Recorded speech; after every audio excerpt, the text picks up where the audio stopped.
Mes chers frères et mes chères sœurs, bonsoir, bonne fête de Hanouka, joyeuse fête de Hanouka, Hag Hanouka Sameach.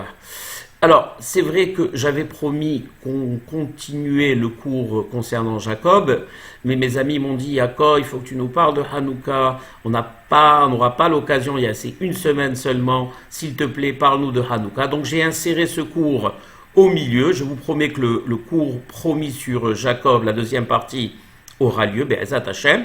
Mais en attendant, je fais plaisir également à ceux qui veulent écouter, entendre un petit Dvar Torah sur cette belle fête de Hanouka, la fête des Lumières, la fête de la victoire de la spiritualité sur la matérialité.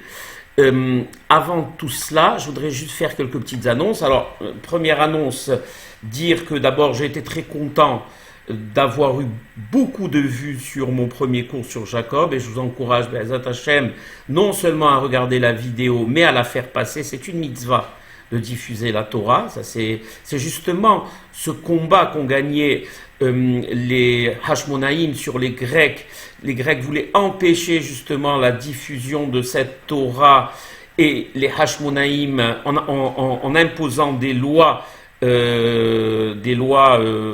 catastrophiques, empêcher le Shabbat, empêcher la Mila et beaucoup d'autres lois catastrophiques et décrets catastrophiques, et les Hashmonaïm ont résisté et ont battu les Grecs, qui étaient un empire extrêmement puissant. N'oubliez pas que c'est l'empire d'Alexandre le Grand, une armée extrêmement puissante, et des Hashmonaïm, tous maigrichons, qui étaient des Kohanim, des étudiants, des Talmidei Hachamim, eux qui n'avaient aucune expérience de la guerre, ont réussi à battre cette armée grecque qui était montée sur des éléphants. Vous imaginez, les Hashmonaïm n'étaient que, dans un Midrash nous dit qu'ils n'étaient que 70 seulement, contre des dizaines de milliers de soldats. Allez comprendre, c'est un miracle extraordinaire. C'est d'ailleurs ce Noussar que nous lisons dans la Tefila, Bimema Tatia Ben Yohanan Kohen Gadol. Je vous invite à lire la traduction, vous allez voir un peu le miracle de Hanouka. Et donc, ça a été, ils sont mis en danger tout simplement. Pourquoi? Pour préserver cette Torah, pour préserver nos traditions, pour préserver la Torah de Moshe Rabbeinu et la diffuser. Aujourd'hui, en 2019, notre rôle à nous, c'est de continuer, d'être conscient de ce miracle et de continuer à diffuser cette Torah. C'est pour ça que je vous demande de faire passer la vidéo le plus possible. Ça, c'est déjà une première chose. La deuxième chose, j'ai fait plaisir à mon épouse chérie qui m'a dit, écoute, tu aurais pu mettre une belle chemise. Bon, c'est vrai que le premier cours, j'étais pas très préparé. Donc voilà, je t'ai fait plaisir, ma chérie. J'ai mis une nouvelle chemise, une belle chemise, voilà. J'ai fait plaisir à ma fille aussi, qui m'a dit, papa, filme différemment, tu n'as pas bien filmé, donc je lui fais plaisir également. Et elle m'a dit aussi, tu sais papa, il faut que les gens s'abonnent. Tu n'as peut-être pas l'habitude toi de YouTube, mais nous les jeunes on le sait, donc il faut que les gens s'abonnent. Donc je vous demande, Be'ezat Hashem, de vous abonner à mes vidéos, parce que j'ai appris que si on dépassait les 1000 abonnés, on aurait droit au streaming, et je pourrais faire, si Dieu veut, Be'ezat Hashem, des vidéos en direct. Alors, on a créé aussi une chaîne qui s'appelle toradiffusion.ma, et donc vous la verrez, si vous voulez chercher mes vidéos, c'est Yaakov Parienté, Yaakov, je dis bien pas Jacob, parce qu'il y a d'autres Jacob Parienté, donc Yaakov Parienté, et la chaîne s'appelle toradiffusion.ma. J'ai également un mail à votre disposition qui s'appelle toradiffusion26@gmail.com. Je répète, toradiffusion26@gmail.com. C'est un mail qui va nous servir à communiquer. Et c'est vrai que j'ai oublié de vous dire qu'il fallait, s'il vous plaît, faire des commentaires sur mes vidéos. Si vous avez des questions à poser sur le plan religieux, si vous n'avez pas compris certaines choses dans mes cours, n'hésitez pas à me poser des questions. Et surtout, n'hésitez pas à communiquer. C'est très important qu'on puisse communiquer et à critiquer s'il y a des critiques à faire. Je suis à l'écoute de toutes les critiques. Tant qu'elles sont constructives, la critique est très importante. Elle nous permet d'avancer. Donc si vous avez des critiques à faire, n'hésitez pas à les faire. Quoi d'autre? Oui. Alors, on m'a demandé aussi de dédier les cours à la mémoire de personnes, de défunts. Donc, je vais le faire déjà pour ce premier cours. Et si vous avez des personnes ou des proches ou des gens auxquels vous tenez à qui vous voulez que je dédie le cours, n'hésitez pas à me le dire. Et j'ai des amis qui vont m'aider à améliorer l'esthétique de la vidéo et à insérer des bandes défilantes avec les noms des défunts. Donc déjà pour ce premier cours, je dédie ce cours à la mémoire de mon cher père Zichrono Livracha, Meir Bar Simha, chez Niftar Lebet Olamo, à la mémoire de mon cher beau-père Mesod Bar Avraham, chez Niftar Lebet Olamo, à la mémoire de mon cher oncle Meir Bar Avraham, chez Niftar Lebet Olamo, de tous les défunts. Oui, je tiens aussi à dédier le cours à la mémoire d'un ami à moi, Zera Kodesh Rabbi Eliyahu Torjman, Zichrono Livracha, et également à la mémoire de Yehuda Yosef Bouganim, également, qui est décédé il n'y a pas longtemps, voilà, et à la mémoire de tous nos chers défunts. Donc vous avez des gens à ajouter, des personnes à ajouter, n'hésitez pas à me le dire, je le ferai. Vous savez que c'est une grande nahatouar pour la Neshama d'être cité dans des cours de Torah, et ça fait beaucoup de bien à la Neshama, donc n'hésitez pas à me le dire. Quoi d'autre? Ben, je crois que c'est tout. On va commencer le cours. Mes cours, en moyenne, dureront 35 à 40 minutes. Là, je vais parler un petit peu de Hanouka, de cette belle fête de Hanouka, et commencer directement par une halakha, donc une loi concernant la pose de la Hanoukia. Vous savez que nous, ici au Maroc et dans certains pays, on a l'habitude d'allumer la Hanoukia à la maison pour des raisons qu'on comprend. Donc on ne peut pas l'allumer dehors. Mais la vraie halakha, c'est-à-dire que ce que les Hachamim ont insisté sur le fait qu'il est très important de diffuser le miracle de Hanouka. C'est la halakha centrale de Hanouka, c'est la diffusion du Nes de Hanouka qu'on appelle en hébreu Pirsumé Nissa. C'est pour ça que quand vous allez en Israël, vous allez voir, c'est magnifique, dans les balcons, aux portes des maisons, les Hanoukiot, partout des Hanoukiot, aux États-Unis, à New York, en France, je crois un jour dans la semaine, dans le 14e arrondissement déjà, et dans tous les arrondissements de Paris, on a l'habitude d'allumer sur les Champs-Élysées, on a l'habitude d'allumer la Hanoukia. C'est pas pour faire beau qu'on fait, c'est pour justement suivre les préceptes et la demande des Hachamim, qui est celui de la diffusion du miracle. Et pourquoi diffuser le miracle? On va l'expliquer par la suite. La halakha, qu'est-ce qu'elle dit? Elle dit comme ça, elle dit Tonu Rabbanan dans Masechet Shabbat, Ne Hanouka mitzvah lanihal betabetomi bachutz. La Hanoukia, c'est une mitzvah de la poser sur le linteau de sa porte vers l'extérieur, pas vers l'intérieur, vers l'extérieur. Et Amaraba, Ne Hanouka mitzvah lanihal betefaha samuch lapeta. Et où on doit la poser? Si je dois la poser dehors de ma porte, dehors où? Est-ce que je dois la poser à 1 mètre de la porte, à 2 mètres de la porte, en haut, en bas? Non, il dit à peu près 10 cm vers l'intérieur de la porte. Et où on la pose? Est-ce que je la pose à droite? Est-ce que je la pose en haut? Est-ce que je la pose à gauche? C'est vrai, il faut qu'on sache où on la pose. Rav Shmuel Midifti Amar Mismol. Rabbi Shmuel Midifti, il dit à gauche. Vilachata mismol, et la halakha, elle est qu'on pose la Hanoukia à gauche. C'est-à-dire que quand on rentre à la maison, si on doit poser cette Hanoukia à la porte de notre maison, on doit la trouver à notre gauche. Pourquoi? Pour qu'il y ait la Hanoukia à gauche et la mezouza à droite. Et c'est comme ça que la halakha a été décidée dans le Shulchan Aruch. Et dans Masechet Sofrim, il est dit, Ner Hanouka mitzvah lanicha befetah hasamur leshut harabim. La mitzvah est de mettre, parce que si par exemple quelqu'un a une villa, il a une villa, donc il a des portes intérieures. Est-ce qu'il la pose dans sa porte intérieure ou est-ce qu'il la pose dans sa porte extérieure qui donne sur la rue? La mitzvah, quand on le peut, bien évidemment, je parle des pays où on le peut. Alors la mitzvah, c'est de mettre la Hanoukia à l'extérieur, dans la porte qui donne sur la rue, pour qu'il y ait encore une fois la mezouza à droite et la Hanoukia à gauche. Pourquoi? pour le pasouk de Shlomo HaMelech dans Shir HaShirim, pour appliquer ce pasouk qui dit Mayafit Umana'am, vous connaissez ce beau pasouk de Shir HaShirim de Shlomo HaMelech, Mayafit, c'est-à-dire que tu es belle, Umana'am, que tu es agréable. Mayafit, ça concerne quoi? Ça concerne la mezouza. Umana'am, ça concerne Ner Hanouka. Shlomo HaMelech, quand il a dit ça, Mayafit Umana'am, il n'a pas dit pour rien. Vous savez que Shlomo HaMelech, dans le Shir HaShirim, il y a toute la Torah dedans. Absolument toute la Torah. C'est Kodesh Kadashim, le Shir HaShirim. Vraiment Kodesh Kodashim. C'est pas Hazvihari, il ne faut pas le réduire que Dieu en préserve à un poème. Les Hachamim disent qu'on ne doit pas réduire Shir HaShirim à un poème. Faire attention, d'ailleurs, vous savez que c'est un texte sacré quand on écrit des Pesukim de Shir HaShirim sur des cartes d'invitation de mariage. Faire attention de ne pas déchirer la carte d'invitation où il y a des sentences de Shir HaShirim, de belles phrases. C'est pas un poème, Hazve Halila, c'est Kodesh Kadashim, c'est de la Torah, Behemet. Tout le Shir HaShirim contient en lui toute la Torah. Et donc quand il a dit Mayafit ou Mata'am, il savait que ça concernerait la mezouza et la Hanoukia. Et on continue.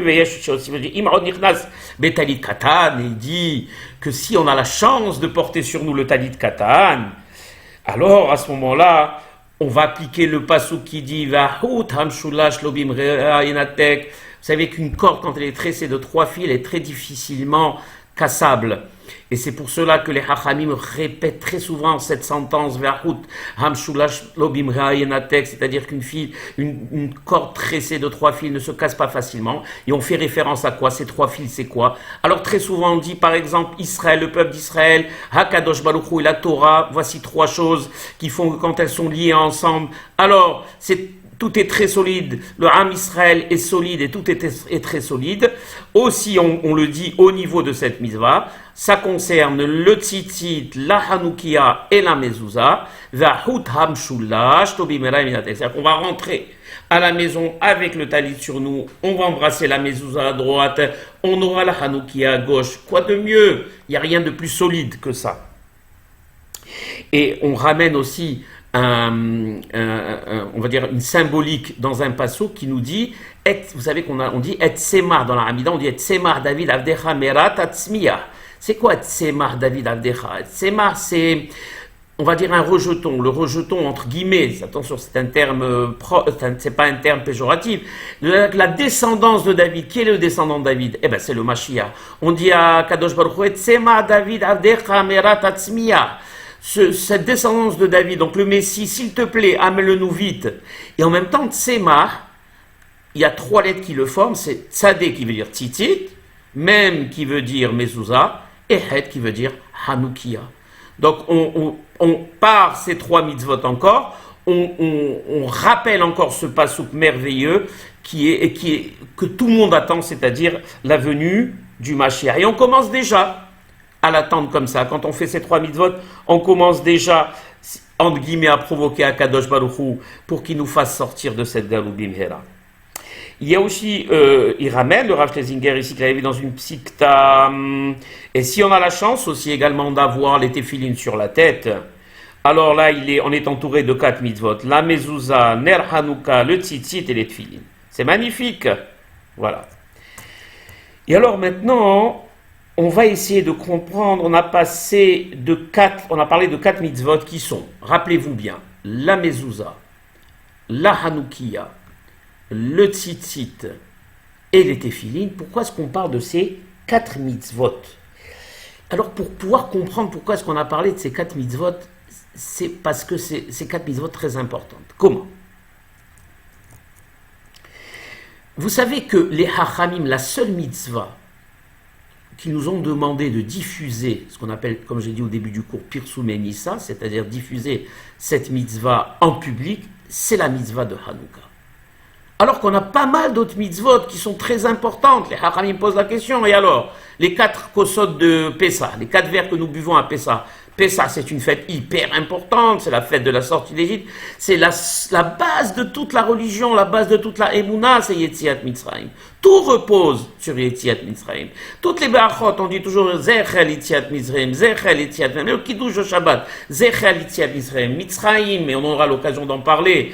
La sortie d'Égypte, c'est la base de toute la Emouna, c'est la base de tout ce qui concerne la connaissance de la grandeur d'Akadosh Baruch Hu, la diffusion de sa toute-puissance, la diffusion de son incontestable contrôle du monde dans lequel nous vivons. Et alors pourquoi est-ce qu'on ne nous a pas demandé de diffuser les 4 kosot, et on nous a juste demandé de diffuser la mitzvah de la Hanoukia? Alors, pour pouvoir comprendre cela, je vais vous ramener une histoire qui est ramenée dans le Talmud, dans le traité de Avodah Zarah, qui nous parle d'un personnage extraordinaire. Et celui qui ouvre un livre de Torah, un Humash, il le verra dans toutes les pages du Humash. Et il s'appelle Onkelos bar Kalonimus, ce fameux Onkelos qui a traduit la Torah, toute la Torah. Eh bien, mes chers frères et sœurs, Onkelos n'était pas juif, c'était un Romain. Et alors regardez ce qu'on raconte sur lui. Il était non seulement romain, mais c'était un prince, un notable de Rome. Et il a décidé de se convertir. Imaginez à l'époque de Rome, Rome, l'anti-judaïsme, l'anti-tout, la puissance la plus païenne qui existait. Il n'avait que des dieux. Et ce prince de Rome, donc ce notable de Rome, décide du jour au lendemain, après mûre réflexion, de se convertir, et pas à n'importe quelle religion, de devenir juif. Et quand il s'est converti, il est parti, bien sûr, il a quitté Rome. Et le César de Rome n'a pas admis. Et il a demandé aux Romains de le ramener. Ramenez-le-moi, s'il vous plaît. C'est quelqu'un d'important. Il n'est pas question qu'il se convertisse. Et il a envoyé une division carrément de soldats pour le ramener. Et il les a tous convertis au judaïsme. Ça a été la première fois. Vous allez le voir. Il a argumenté, il les a tous convertis au judaïsme. Il a envoyé encore un deuxième bataillon de soldats, mais cette fois-ci, le César leur a dit, s'il vous plaît, ne parlez pas avec lui parce que il a un esprit très aiguisé. Donc, quand il est revenu avec eux, sur le chemin du retour, il leur a dit la chose suivante, Onkelos, à ce bataillon de Romains. Laissez-moi vous dire quelque chose. Vous savez que dans une armée, il y a celui qui tient le flambeau dans la main. Celui qui tient le flambeau dans la main passe en premier. Il passe devant l'officier, qui passe devant le duc, et le duc passe lui-même devant le roi. C'est ce qui est accepté. Le roi passe toujours en dernier. C'est normal. Le porteur de la flamme, l'officier, le duc et le roi en dernier. C'est comme ça. Maintenant, il aura dit, est-ce que d'après vous, il serait possible que le roi passe en premier et que le peuple passe derrière lui, c'est-à-dire qu'il y ait l'officier, qu'il y ait le simple soldat derrière? Est-ce que vous trouvez que c'est normal? Non, les Romains disent, pas du tout. Le roi doit passer toujours à la fin et doit être éclairé par le porteur de flammes, de flambeaux. Eh bien, il aura dit, dans le peuple d'Israël, c'est le roi qui tient le flambeau. Ah, c'est le roi qui tient le flambeau? Oui, oui, et son peuple est derrière. Comme il est écrit, le ramener à la sortie d'Égypte avant le passage de la mer Rouge, où il est marqué Ve'Hashem olech lifnehem yomam. Il aura dit dans le passage, si vous prenez le passage de la Torah qui concerne Kriyat Yam Souf, il y a marqué juste avant qu'Akadosh Baruch Hu a eu la bonté d'éclairer son peuple la nuit avec des colonnes de feu et le jour avec des colonnes de nuée. Et donc, il y a marqué texto, Ve'Hashem olech lifnehem yomam. Et Akadosh Baruch Hu passe devant eux. Donc vous voyez, c'est le roi qui est devant et son peuple derrière. Ça prouve que le roi donne de l'importance à son peuple. Ça prouve que le roi d'Israël, il chérit son peuple. Ils sont tous convertis. Et ils sont revenus, personne n'est revenu. Shalach HaKesar Dudaher, il a renvoyé encore un troisième ou un quatrième bataillon. Il leur a dit, s'il vous plaît, essayez de ne pas lui parler. Surtout ne pas lui parler. Quand il revenait, ils sont passés devant une porte de maison juive et il y avait une mezouza à la porte. Il a pris Onkelos, il a mis sa main sur la mezouza et il leur a dit, vous savez ce que c'est? Alors ils lui ont dit, les soldats romains, non, s'il te plaît, dis-nous ce que c'est. Il leur a dit, dans la vie de tous les jours, c'est-à-dire dans les États, dans les royaumes, comment ça se passe? Le roi est à l'intérieur de son palais et les gardes sont dehors pour garder le palais. Donc le roi est à l'intérieur et les gardes sont dehors. C'est ce qui est Mekoubal, c'est ce qui est accepté. Eh bien chez nous, dans la religion juive, chez les juifs, c'est pas du tout comme ça. C'est le roi qui est dehors et c'est le peuple qui est à l'intérieur. Comment ça c'est possible? Il dit oui, ben, c'est normal, parce que la mezouza, qui est le signe et le symbole de la protection divine, est dehors et les sujets sont à l'intérieur. Voilà, vous voyez encore une fois que Hachem, comme il est marqué, Hachem Ishmor Tzetra Uboacha Me'ata Ve'adolam, la mezouza c'est quoi? C'est Hachem te protégera. La mezouza, la symbolique de la mezouza, en dehors du fait que c'est une xéra, c'est-à-dire que c'est une sentence, où il y a marqué à l'intérieur, il y a des parchemins où il y a Kereat Shema, etc. En même temps, elle te protège quand tu sors le matin pour aller au travail et quand tu rentres de ton travail. Donc la même chose, Hachem Ishmor Tzetra Boacha Me'ata Ve'adolam, Hachem te protégera grâce à cette mezouza quand tu sortiras et quand tu rentreras. Ils se sont tous encore convertis. Le César en a eu marre et il n'est plus allé le chercher. Et Onkelos est resté en Eretz Israël. Et alors, elle continue la Gemara et elle pose la question. Elle dit, mais pourquoi est-ce que, vous avez remarqué, Onkelos a choisi deux exemples? Il a choisi l'exemple, on a vu en premier, de la flamme, donc du nerf, de la bougie, de la flamme. Et le deuxième exemple, il a choisi la mezouza. En quoi ces deux symboles avait pour mission de convaincre beaucoup plus les Romains que d'autres symboliques? Il y a chez nous beaucoup d'autres mitzvot. Il y a la mitzvah du Shabbat, il y a la mitzvah de la Mila, il y a des centaines, il y a 613 mitzvot. Pourquoi, Onkelos, tu vas choisir ces deux mitzvot spécifiquement? Alors il dit comme ça. Vous savez que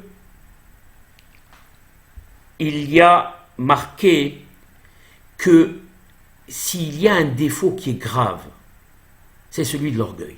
Ce qu'on appelle en hébreu midat haga'ava. Un orgueilleux, c'est quoi? C'est quoi un orgueilleux? Un orgueilleux, on expliquera Be'ezat Hashem dans d'autres cours où on parlera des qualités et des défauts humains. C'est quelque chose, c'est que l'homme ne laisse pas de place à Akadosh Baruch Hu, Hazve Halila. Son ego emplit tout l'espace. Il n'y a pas de place pour Akadosh Baruch Hu. C'est pour ça qu'Akadosh Baruch Hu, il dit on ne peut pas vivre tous les deux dans le même espace. Plus on est orgueilleux, moins il y a de place pour Akadosh Baruch Hu.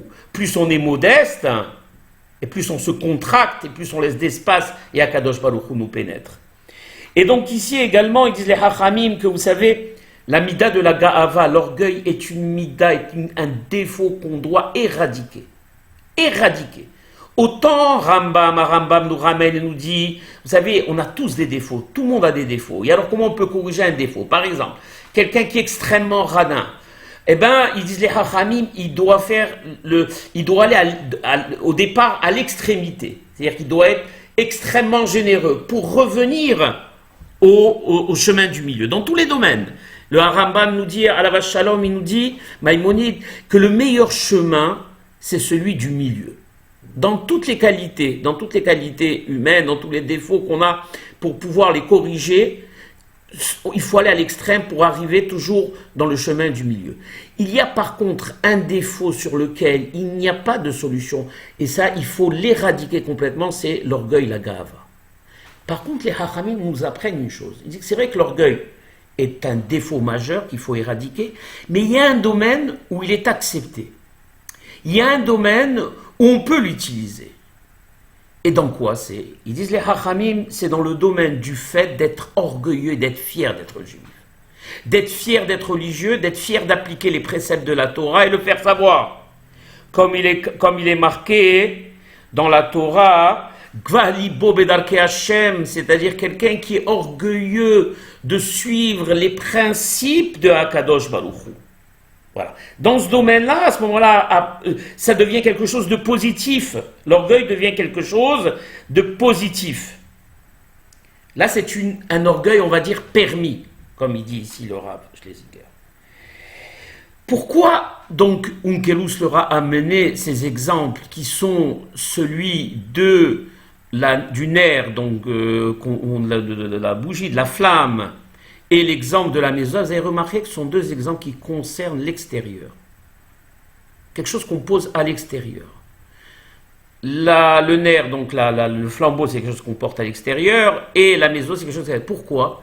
Eh bien, il explique que quand on est juif, on ne doit pas le cacher et on doit le faire voir, le faire savoir. On doit être fier d'être juif et on doit être fier de le montrer, il a dit Onkelos.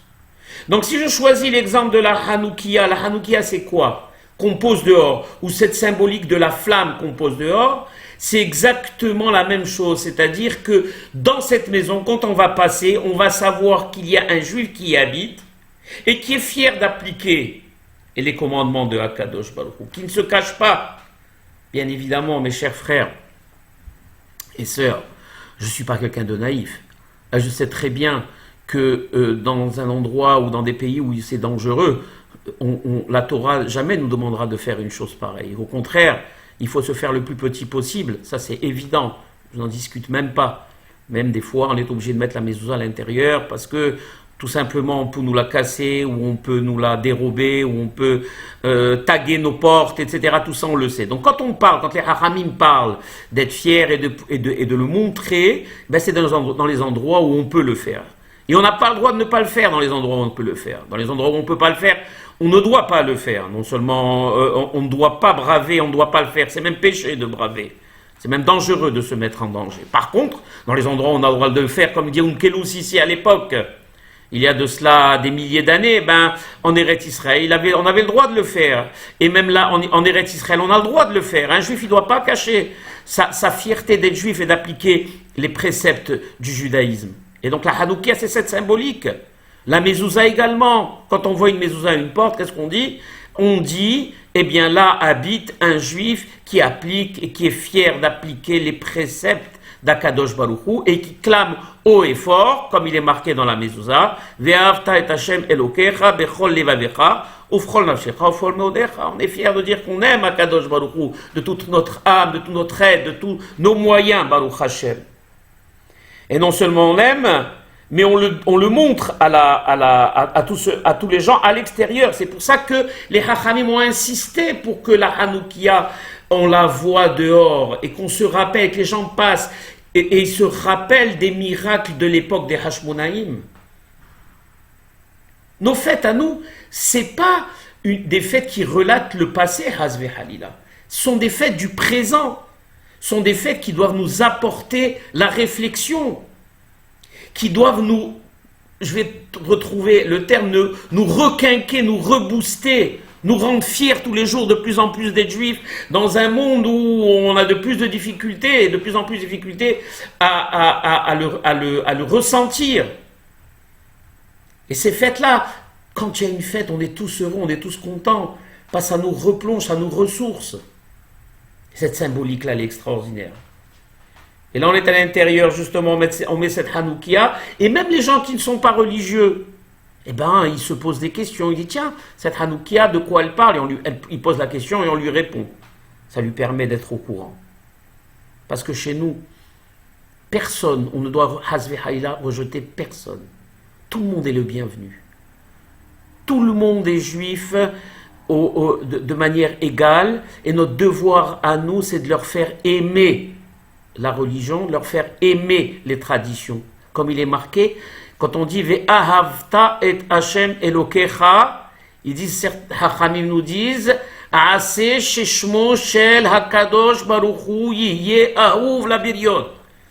Fais en sorte, pas Ve'ahavta, ça veut dire bien sûr tu aimeras l'Éternel ton Dieu, mais en même temps, ils disent les Hachamim, Aase sheshmo shel hakadosh baruch hu yihye ahuv. Ve'ahavta, fait en sorte que le nom d'Akadosh Baruch Hu soit aimé. Communique cette joie, communique cet enthousiasme religieux à tes co-religionnaires. Quel qu'il soit, que ce soit quelqu'un de religieux ou quelqu'un qui ne l'est pas, pour que le non religieux dise, ah, combien c'est beau, Combien c'est beau d'être, combien c'est beau de faire cette fête, combien c'est beau de faire Hanouka, combien c'est beau d'être le fils d'Akadosh Baruch Hu. Avraham Avinu, pourquoi il a été aimé? Pourquoi on l'a appelé, Akadosh Baruch Hu, il l'a appelé Ahuvi, Avraham Ahuvi. Vous savez, c'est Ahuvi, Avraham, mon aimé, mon bien-aimé. Et parce qu'Avraham, il a fait connaître Akadosh Baruch Hu dans le monde, à toute l'humanité. Comme il a dit, même Abraham a dit, nous avait dit à Akadosh Baruch Hu, jusqu'à aujourd'hui, toi tu étais connu dans les cieux, à partir d'aujourd'hui, tu es connu sur terre. Donc il a fait en sorte qu'Akadosh Baruch Hu soit connu. Et notre devoir à nous, c'est de faire en sorte qu'Akadosh Baruch Hu soit connu auprès de ceux qui ne le connaissent pas, auprès de ceux qui n'ont pas été pénétrés par lui. Et Hazvehaya, ne pas les rejeter. Hazvehaya. Donc on continue. On a donné aussi l'exemple du tzitzit. Le tzitzit, pourquoi? Parce qu'il y a marqué Uritem oto schaltem, encore voilà une symbolique de quelque chose qui est en rapport avec la vision. Les talit qui sortent montrent à la face de tout le monde que c'est un juif, qui les porte avec fierté. Les téphilines que nous mettons sur la tête, où il est marqué aussi concernant les téphilines quelque chose d'extraordinaire. Il y a marqué dans la Gemara de Menachot, et je vais vous l'expliquer. Vera'u kol ammi ha'aretz ki shem Hashem nikra alecha ve'areu mimeka. Et les nations du monde verront, quand tu porteras les téphilines, que le nom de Dieu est incrusté en toi. Nikra Alecha, c'est pas tout à fait incrusté, c'est-à-dire que tout en toi rappelle Akadosh Baruch Hu. Rappelle qu'Ivyachol, qu'Akadosh Baruch Hu est en toi. Viareu mimecha, et ils te craindront. Ça veut dire quoi? Ça veut dire la chose suivante. Et je vais vous donner un petit exemple. Les nations, s'ils nous respectent, et si on veut qu'ils nous respectent, il faut être droit, comme on dit dans ses bottes, et fier de ses traditions. Ne pensez pas une seule seconde qu'en y renonçant, ou en se fondant avec les traditions étrangères, qu'on fera en sorte qu'ils nous aiment plus. C'est absolument faux. Les goïms et les nations du monde ont du respect pour nous parce qu'ils auront encore plus de respect quand on sera justement attaché à nos traditions, attaché au commandement d'Akadosh Baruch Hu, attaché à nos fêtes, attaché. Je vais vous donner un exemple qu'on raconte où une reine, je crois que c'était en Pologne à l'époque, je crois que c'était au XVIIe siècle, elle était avec son ministre dans une calèche et elle passait et elle a vu un juif en train de courir dans la rue. Il était habillé avec sa redingote, ses péotes, beau juif, grand, élancé. Elle a tout de suite arrêté sa calèche, elle a dit à son ministre, va vite lui dire que je l'attends au palais cet après-midi, je veux le voir. Et donc l'après-midi, on tape à la porte du palais et on fait rentrer le juif. Le juif attend un moment et la reine le fait demander, donc il rentre dans son bureau et elle le regarde, elle lui dit, mais qui êtes-vous? Je lui dis, mais Majesté, vous m'avez bien demandé de venir. Je dis, mais qui êtes-vous? J'ai demandé à un juif de venir, mais vous, où sont passés vos péotes? Où est passée votre tenue traditionnelle? Où est passée votre barbe? Vous avez rasé, vous êtes habillé en costume, vous n'avez plus votre kippa sur la tête. Mais des comme vous, j'en ai des milliers autour de moi.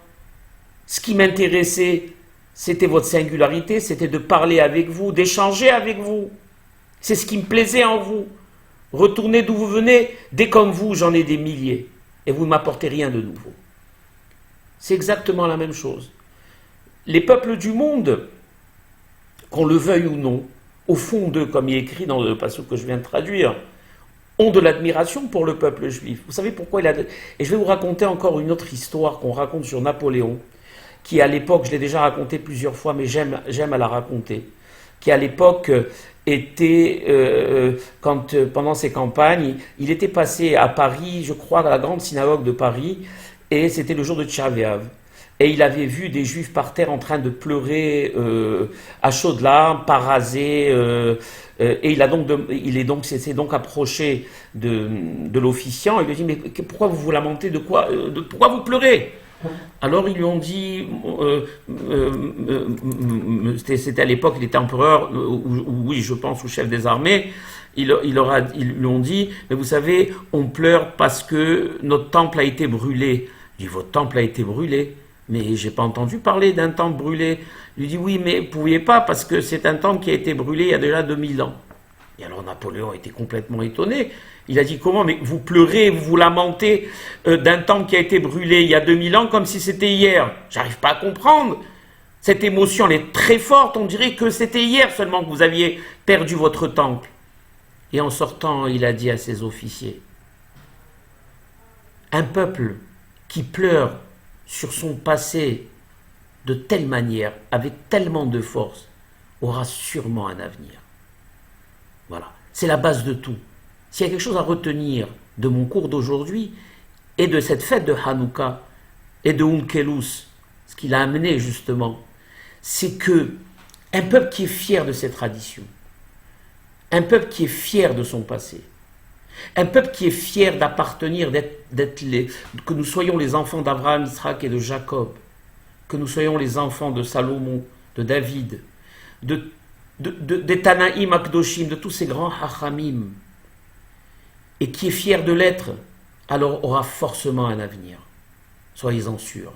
Dans un monde aujourd'hui où les frontières n'existent plus, dans un monde aujourd'hui uniforme, où on va dire la religion du siècle, c'est l'universalisme, plus de religion, plus de frontières, plus de langue, plus de culture, plus de tradition, tout est égal. On va tout uniformiser, il n'y aura plus de différence, les pays seront... Le monde sera un, ce qui est complètement absurde. Le monde sera un, complètement absurde. Et au milieu de ce monde-là, vit un peuple juif millénaire qui continue à aujourd'hui, en 2019, dans tous les pays du monde, à allumer la bougie de Hanouka qui symbolise justement la victoire de la lumière sur l'obscurantisme. On pourrait se poser la question aujourd'hui, mais qu'est-ce que m'apporte Hanouka?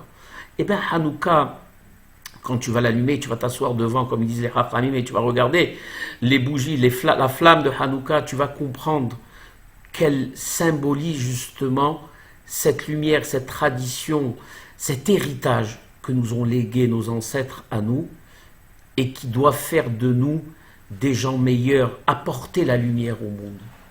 Voilà le rôle du peuple juif. Apporter la lumière au monde, apporter la morale au monde, apporter la bonté au monde.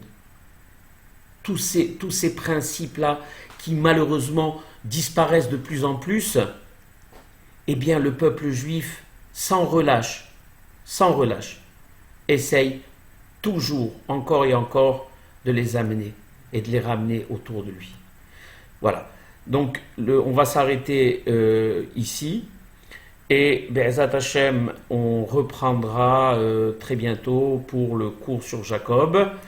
En attendant, je vous souhaite une très belle fête de Hanouka et que vos maisons soient remplies de bonheur, de joie et que la paix règne dans le monde et que les nations soient heureuses et que le peuple juif vive dans la tranquillité et qu'Akadosh Baruch Hu nous envoie rapidement Mashiach Tzidkenu Bimera Be'amenu. Amen ve Amen.